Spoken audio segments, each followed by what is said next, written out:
De nouveaux drames dans le drame à Gaza. La défense civile de l'enclave contrôlée par le Hamas a fait état de la mort de 20 personnes dans l'accident d'un camion de vivres qui s'est retourné sur la foule. C'était il y a quelques heures. Bonjour Claire Duhamel, vous êtes notre correspondante à Jérusalem. Quelles sont les dernières informations dont vous disposez ?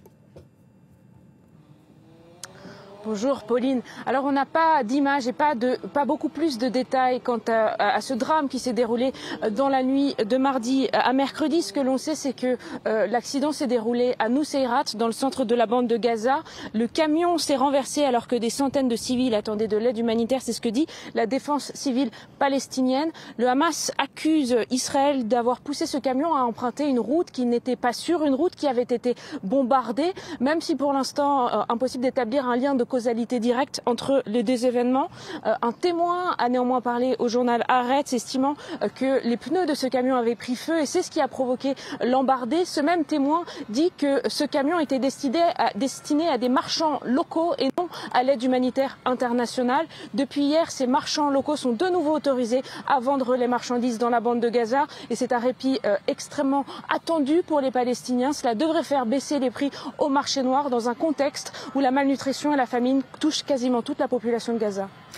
D'un point de vue militaire, Claire, alors que Benyamin Netanyahou, le Premier ministre israélien, envisage à présent une occupation totale de Gaza, le chef d'état-major des armées israéliennes, Eyal Zamir, lui désapprouve. Quelle peut être la suite de ce bras de fer ?